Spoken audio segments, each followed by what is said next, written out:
हमारी रिशेल वो लंच का टाइम होते ही बच्चों के लिए खाना ले आई थी। वो कहती है पैनी नीरू यहाँ पर देखो मैं तुम लोग के लिए क्या लेकर आई।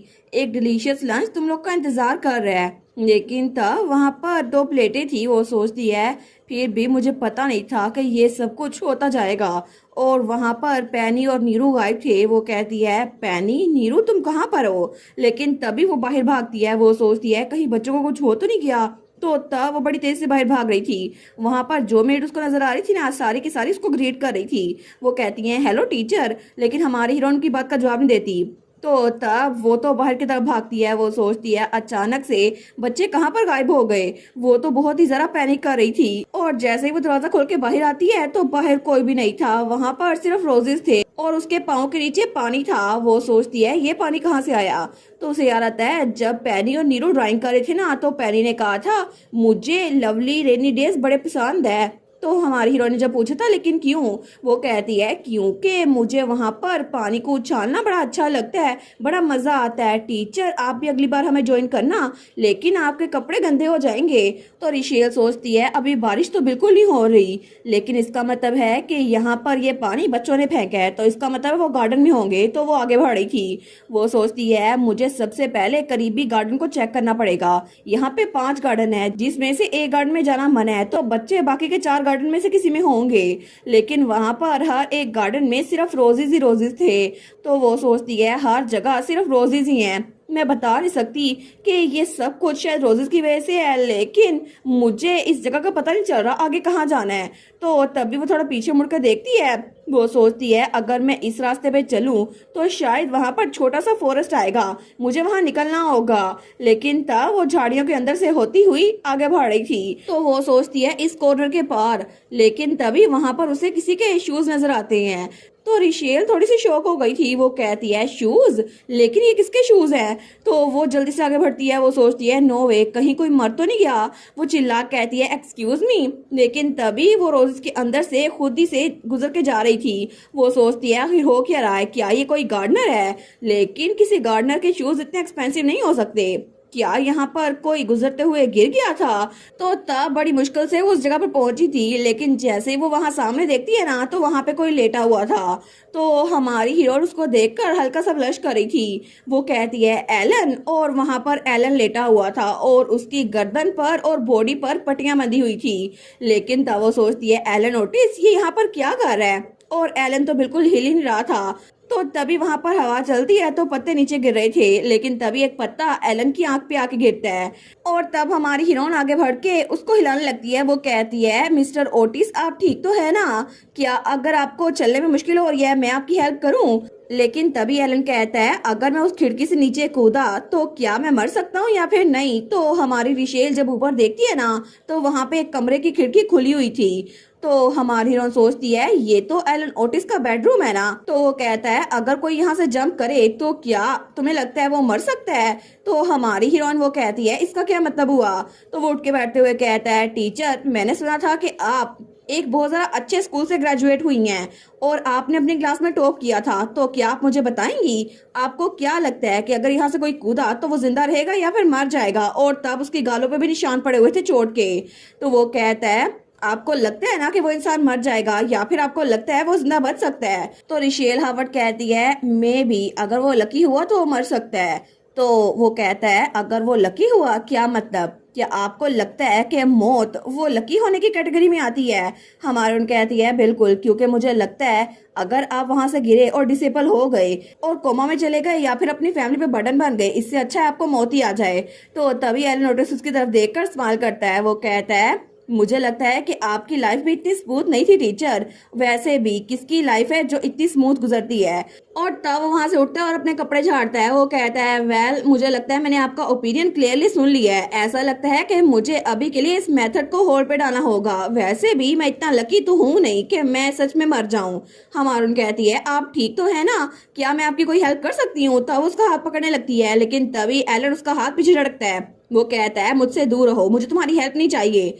तो हमारे उन कहती है लेकिन आपकी कम्प्लेक्शन तो बड़ी टेरिबल लग रही है, अगर मैं आपको अनकंफर्टेबल कर रही हूँ तो मैं किसी और को बुला देती हूँ। तो एलन कहता है मैंने कहा मैं बिल्कुल ठीक हूँ, मैं बस यहाँ पर इसलिए लेटा हुआ था तो तब वो अपने कमरे की खिड़की को देखते हुए कहता है क्योंकि मैं रिहर्सल कर रहा था। हमारी सोचती है रिहर्सल? वो कहता है मैं बस क्यूरियस था कि ये कैसा लगेगा।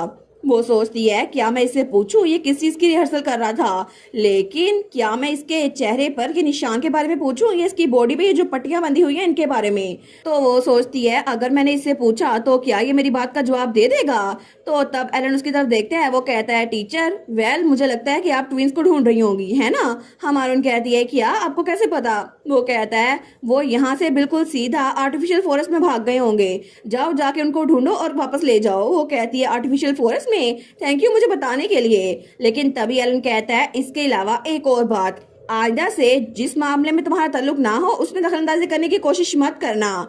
तो तब उसे कहता है तुम बिल्कुल ऐसे प्रिटेंड करना जैसे तुम्हें कुछ पता ना हो, और अगर तुम्हें जिंदा रहना है तुम्हें ऐसा ही करना पड़ेगा। हमारून कहती है इसका क्या मतलब हुआ। वो कहता है वेल मुझे जो कहना था वो मैंने कह दिया, अब मैं चलता हूँ क्योंकि तुम भी बाकियों से डिफरेंट नहीं हो। लेकिन तब हमारी हीरोइन जब पीछे मुड़ के देखती है तो वो वहां से गायब हो गया था। वो सोचती है ये तो रोज के दरमियान गायब हो गया, लेकिन तभी वो उस जगह पे बैठ जाती है जहां पे एलन गिरा हुआ था, और तब वो ऊपर उस खिड़की को देखती है। वो सोचती है एलन ओटिस, उसमें से मुझे एंटीसेप्टिक की स्मेल आ रही थी, लेकिन उसकी बॉडी पे जो स्कार्स हैं वो तो बहुत ज्यादा लंबे अरसे से लग रहे हैं और उसका गाल भी सूजा हुआ था जैसे उसको मारा गया है। आखिर हाउस ओटिस के वारिस पर कौन हाथ उठाएगा, मुझे तो इस बात की समझ नहीं आ रही। लेकिन तभी वो उस खिड़की को देखती है। वो सोचती है उसने कहा था अगर इस खिड़की से कोई कूदे, लेकिन ये खिड़की तो खुली हुई है, इसका मतलब है क्या वो सच में यहाँ से कूदा था। और तब थोड़ी देर बाद हमें दूसरी जगह पैनी और नीरू दिखाए जाते हैं जो कि मिट्टी की बॉल्स बना के खेल रहे थे। तो नीरू कहता है तुम इसको खाओगी पैनी। वो कहती है हाँ एक बाइट। लेकिन वो लोग तो अपना आराम से खेल ही जा रहे थे, तभी वहां पर कोई बड़े गुस्से से उनको देखता है। तो वो थी हमारी हीरोइन शार्लेट। वो सोचती है ये बदतमीज बच्चे मुझे बताए बगैर भाग गए, लेकिन उस बेचारी के बाल तो चिड़िया का घोंसला भरे हुए थे। लेकिन तब वो उनको छुपके देख रही थी। वो सोचती है वेल अच्छा हुआ ये एंजॉय तो कर रहे हैं ना, क्या मैं इनको थोड़ी देर और खेलने दूं। लेकिन इनके कपड़े तो गंदे हो गए हैं, मुझे लगता है बाद में इनके कपड़े चेंज करवा दूंगी। और यहाँ पर तो इन्होंने बहुत ज्यादा कीचड़ किया हुआ है। लेकिन तभी वो वहाँ कीचड़ के अंदर ही कूद जाते हैं। हमारी उन चिल्ला कहती है बस कर दो पैरी और नीरू। तो तभी वो बच्चे उसको देखते हैं। वो कहते हैं विच आ गई, विच आ गई, तुम तो बड़ी डरावनी हो विच। तो हमारी रिशेल कहती है पैनी नीरू मैं तुम लोग के लिए फिक्रमंद हो गई थी, आखिर तुम लोग मुझे बताए बगैर क्यों चले गए। दोनों कहते हैं हमें माफ कर दो प्लीज, हमें मत खाना। हमारी हीरोइन गहरा सांस लेती है। वो कहती है ठीक है मैं तुम्हें नहीं खाऊंगी। वो सोचती है सच में मैं इनसे जीत नहीं सकती। वो कहती है अगर तुम मुझे प्रॉमिस करो ना अगली बार मुझे बता के जाओगे फिर मैं तुम्हें नहीं खाऊंगी। लेकिन अगर पैनी और नीरू अकेले बाहर गए ना तो रिशेल बहुत ज्यादा सैड हो जाएगी। तो वो दोनों कहते हैं ठीक है हम समझ गए, हम प्रॉमिस करते हैं, बस तुम हमें मत खाना, और वैसे भी हमारे पास खाने के लिए कुछ भी नहीं है। तो पैनी कहती है मेरा टेस्ट भी अच्छा नहीं है। वो सोचती है क्या ये लोग किसी फेरी टेल की बात करें जहाँ पर कोई बच्चों को खाता है। लेकिन चलो खैर है, मैं इनकी बुक शेल्फ बाद में ऑर्गेनाइज कर दूंगी, बच्चों के लिए अच्छा नहीं है। तो तभी वो उन दोनों के गाल खींचती है। वो कहती है मुझे लगता है कि मुझे तुम लोग का नहलाना होगा, उसके बाद मैं तुम लोग की ग्रेवी बना के खाऊंगी है ना। वो लोग कहते हैं नहीं हमें बचाओ, टीचर तो बड़ी खतरनाक है। तो हमारी उन कहती है विचिस को गंदे बच्चे पसंद होते हैं। वो लोग कहते हैं सच्ची। हमारी उन कहती है बिल्कुल, अब जाके नहा लो और कपड़े चेंज कर लो, फिर तुम लोग को कोई नहीं खा सकेगा। तो तब उसने दोनों का हाथ पकड़ लिया था। वो कहती है अब मेरा हाथ मत छोड़ना ठीक है। तो वो लोग कहते हैं लेकिन मजा तो आया था ना हमें। लेकिन तभी हमारी हीरोइन दरवाजा खोलती है तो पैनी भी उसकी हेल्प करती है। वो कहती है रिशेल अगली बार तुम भी हमारे साथ खेलना। लेकिन तब जब वो लोग दरवाजा खोलते हैं तो हमारी उन कहती है हेलो, लेकिन वहाँ पे बहुत सारी मेड्स थी जो सारी की सारी रिशेल को ग्रीट कर रही थी, लेकिन कोई भी बच्चों को ग्रीट नहीं कर रहा था। तो तब वो लोग तो बच्चों को इग्नोर कर रही थी। हमारी उन सोचती है कि इनको बच्चे नजर नहीं आ रहे जो इनको ग्रीट नहीं कर रही। तो तब हमारी उन कहती है एक्सक्यूज मी, क्या बच्चों के लिए गर्म पानी तैयार कर देंगे, मुझे उनको नहलाना है। तो वो कहती है जी। लेकिन तब वो मेड पानी लेकर वहां चली गई थी। हमारी उन सोचती है कितना अजीब है, ये बच्चों को ऐसे ट्रीट करती हैं जैसे वो लोग यहाँ पर हैं ही नहीं। लेकिन अगर मैं इनसे कोई काम करने को बोलूँ तो ये मना भी नहीं करती। लेकिन अभी के लिए तो हमारी हीरोइन सोचती है लंच टाइम तो बस खत्म होने ही वाला है, क्या मैं बच्चों को बस सैंडविचेस ना दे दूं। वैसे भी अभी तो थोड़ा टाइम ही बचा है। लेकिन बाद में स्नैक टाइम तो कुछ घंटों बाद आएगा। तो बच्चे तो खेलते हुए जाते हैं, वो कहते हैं देखो सही, यहाँ पर स्टेयर क्लाइंबिंग रेस लगाते हैं हम। तो वो लोग आगे बढ़ रहे थे। हमारे सोचती है चलो अच्छा हुआ बच्चे अभी चुप तो हैं, लेकिन तभी बच्चे कहते हैं ओ ये तो मदर है। तो हमारी हीरोइन जब आगे देखती है वो सोचती है डैम इट, मैं इस बारे में तो भूल ही गई थी। तो वहां पे मिसेस ओटिस थी, जैकुलिन। तो तब पैनी अपनी मॉम के सामने खड़ी थी, वो नीचे वाली सीढ़ी पर थी। वो कहती है मदर, तो उसके पीछे ही नीरो भी जाता है। तो हमारी कहती है मिस प्लीज रुक जाए, लेकिन तभी वो बच्चे अपनी मॉम का ड्रेस पकड़ने लगते हैं। तो हमारे सोचती है मैडम ओटिस को तो अपने बच्चे बिल्कुल नहीं पसंद, अगर उन्होंने बुरा मना लिया तो। लेकिन तभी उनकी मॉम उसके हाथ में एक अम्ब्रेला पकड़ी हुई थी। तो तब उस अम्ब्रेला के जरिए वो अपनी बेटी को ही नीचे फेंक देती है। तो पैनी वो पीछे गिर रही थी और नीरू भी उसके पीछे था, तो वो दोनों नीचे गिरते हैं और उनके शूज ऊपर वाली सीढ़ी पर थे। तो वो दोनों एक दूसरे के ऊपर गिर गए थे। लेकिन हमारी हीरोइन तो बहुत ज्यादा शौक थी। तो तब वो बच्चों की तरफ देखती है तो बच्चे रोना शुरू कर देते हैं। लेकिन मिसिस ओटिस, उनके चेहरे पे कोई एक्सप्रेशन था ही नहीं। वो सोचती है मुझे पता नहीं चल रहा आखिर अभी क्या हुआ। तो तभी उन बच्चों की माँ कहती है रिशेल हावर्ड। तो हमारी हीरोइन वो सोचती है मुझे डर लग रहा है, मुझे सच में डर लग रहा है। लेकिन वो स्माइल कर कहती है जी मैडम ओटिस। तो तब वो कहती है मिस हावर्ड, ये बच्चे, मैंने आपको साफ साफ बताया था कि ये बच्चे मेरे करीब नहीं आना चाहिए, क्या मैंने आपको नहीं बताया था। और तब वो रिशेल के कंधे पे हाथ रखती है। तो हमारी हीरोइन वो कुछ नहीं बोल पाती। तो फिर से वो पूछती है मैंने आपसे करने के लिए सिर्फ एक चीज बोली थी, है ना। तो तब वो अपने हाथों की ग्रिप हमारी हीरोइन के कंधे पे तेज करती है। तो हमारी कहती है जी बिल्कुल। तो वो कहती है तो फिर क्या जो मैंने मांगा था वो तुम्हारी मैनेज करने की एबिलिटी से बाहर था। लेकिन तब वो स्माइल कर रही थी। हमारी कहती है नहीं बिल्कुल भी नहीं। वो कहती है वेल आगे से केयरफुल रहना, ये मेरे सामने नहीं आने चाहिए, और इसके अलावा हम लोग बाद में इकट्ठे चाय पियेंगे, ठीक है। और तब वो बिल्कुल नॉर्मल हो गई थी। तो तब वो स्माइल करते हुए कहती है अगर एक टी पार्टी में अकेले गुजारूं ना तो बहुत ज्यादा लोनली लगेगा। लेकिन ये कहकर वहां से चली गई थी। तो पीछे रिशेल वो खड़ी की खड़ी रह गई थी। वो सोचती है अभी हुआ क्या था। लेकिन तभी वो बच्चों के सामने बैठती है। वो कहती है तुम दोनों ठीक तो हो ना। लेकिन दोनों छोटे से बच्चे वो लोग तो बहुत ज्यादा सैड लग रहे थे, और पैरी का तो एक शूज भी उतरा हुआ था। तो हमारी हीरोइन सोचती है रिशेल हावर्ड, आखिर तुम इतनी बेवकूफ कैसे हो सकती हो। वो बच्चे जिनको उनकी मॉम ने खुद धक्का दिया, आखिर तुम उनसे कैसे पूछ सकती हो कि वो लोग ठीक है या फिर नहीं। लेकिन तब वो पैनी की आंसू साफ कर रही थी। तो तब पैनी ने उसका हाथ पकड़ा था। तो वो कहते हैं रिशेल क्या मदर हमें पसंद नहीं करती, क्या मदर को पैनी और नीरू की जरूरत नहीं है। हमारन कहती है क्या। वो दोनों कहते हैं क्या मदर हमें प्यार नहीं करती। मदर तो पहले जब हम छोटे थे ना तो हमें देखकर स्माइल किया करती थी। तो हमारी हीरोइन को भी याद आता है कि जब वो भी छोटी थी तब भी उसकी मदर उसको बड़ा प्यार करती थी। लेकिन तब वो बच्चे कहते हैं अब तो वो पैनी और नीरू को बिल्कुल डिसलाइक करती हैं। और उसे याद आता है मेरी मॉम भी अभी वो मुझे भी बिल्कुल नापसंद करती हैं। तो पैनी रोते हुए कहती है रिशेल हमें बताओ ना मदर हमें कैसे प्यार करेंगी। वो सोचती है आखिर मैं इनको कैसे बताऊं, ये मुझसे पूछ रहे हैं, मैं तो खुद ये बात नहीं जानती, क्योंकि ये बात तो मैं खुद इनको बता नहीं सकती, मेरी मदर तो मुझसे खुद प्यार नहीं करती। तो तभी वो दोनों बच्चों को गले लगा लेती है। वो सोचती है मैं सच में इनको गले लगाना चाहती हूँ, क्योंकि मेरी मदर ने कभी मुझे गले नहीं लगाया। फादर के गुजरने के बाद ये सब कुछ बिल्कुल बेकार था। और तब वहां पर बहुत सारे कदमों के निशान थे, क्योंकि जितनी भी मेट्स आई थी ना वो उनको देखे बगैर वहां से गुजर रही थी, जैसे उनका वहां होना या ना होना किसी काम का नहीं है। और उसके बाद डायरेक्ट हमें रात का सीन दिखा जाता है। तो तब वहां पर कोई मेड वो जा रही थी, जैसे उसके हाथ में कुछ पकड़ा हुआ था।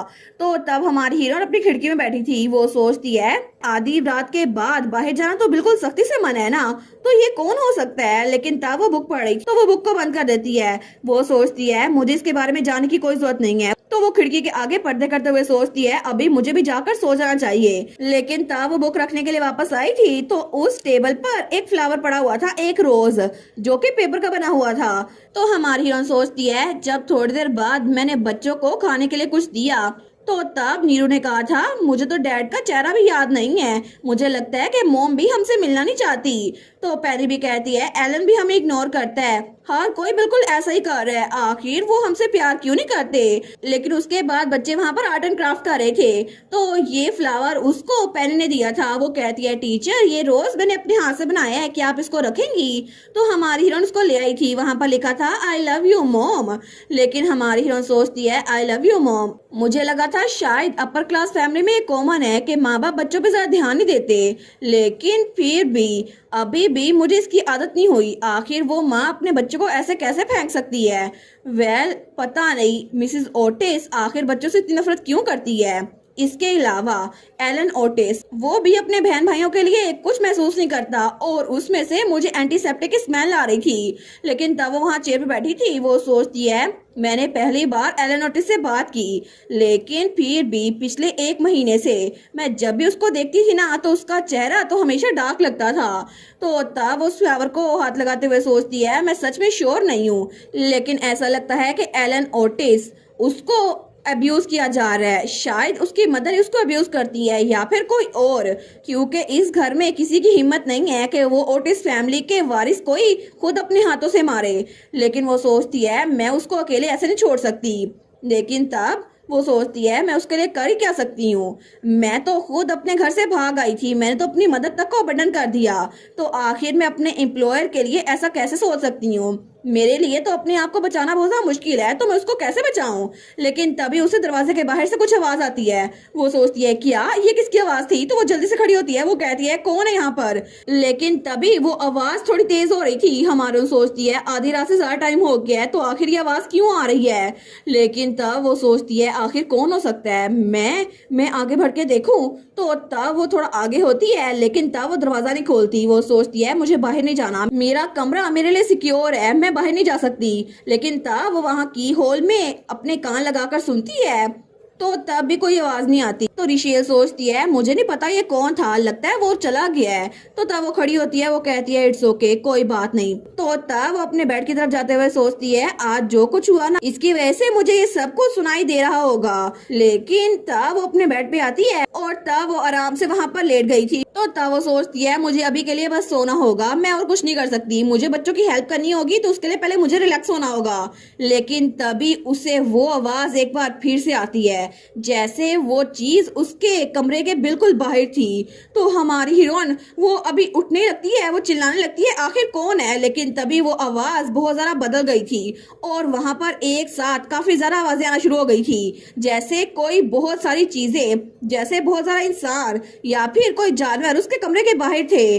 वो सोचती है ये एक इंसान नहीं है, ये तो ऐसा लग रहा है बहुत सारे इंसान इकट्ठे मिलकर यहाँ पर आ रहे हैं, और वो लोग तो बार बार जैसे मुझे बुला रहे हैं कि मैं बाहर जाऊं। लेकिन तब अपने कान बंद कर लेती है। वो सोचती है बस कर दो, मैं चिल्लाना चाहती हूँ। और तब वो तो बेड पे ऊंधे मुंह लेट गई थी। वो सोचती है वहां पर एक रूल भी था, आपको कभी कभार कमरे के बाहर से अजीबोगरीब आवाज सुनने को मिलेंगी, लेकिन एब्सोल्युटली कभी भी दरवाजा मत खोलिएगा और उनको रिस्पॉन्स कभी मत दीजिएगा, क्योंकि मिडनाइट से लेकर सनराइज तक उनका टाइम है। वो सोचती है मैं इनको जवाब नहीं दूंगी, मैं अब कोई बात नहीं करूंगी। और तब वो चादर अपने ऊपर लेते हुए सोचती है अभी के लिए मुझे बस इनके खत्म होने का इंतजार करना होगा, मैं अभी के लिए यही कर सकती हूँ। और उसने वो चादर अपने मुंह पे ले ली थी और उसने अपने कान भी बंद किए हुए थे। तो वो सोचती है मैं उनको देख नहीं सकती है ना, तो मैं उनको सुनना भी नहीं चाहती, क्योंकि अभी के लिए मैं बस यही कर सकती हूँ, अपने कमरे में अपनी चादर में लेट कर उनकी आवाजें सुनना बंद कर सकती हूँ। और तब वो तो बहुत ज्यादा डरी हुई थी। वो सोचती है हालांकि ये सिर्फ एक ब्लैंकेट है, लेकिन इससे बाहर की आवाज बंद नहीं हो रही, मैंने अपनी आंखें भी बंद की हुई हैं, लेकिन ये रात बहुत ज्यादा लंबी लग रही है और ये आवाजें खत्म क्यों नहीं हो रही। और इसी के साथ ये वाला पार्ट यहीं पर ख़त्म। तो आप लोग बताइएगा आप लोग को ये पार्ट कैसा लगा, और वीडियो को लाइक और चैनल को सब्सक्राइब लाजमी कीजिएगा। बाकी वीडियोस का लिंक भी स्क्रीन पर नज़र आ रहा होगा, तो काइंडली उनको भी चेकआउट कर ले। और thank you so much for watching my videos. Stay safe, bye bye.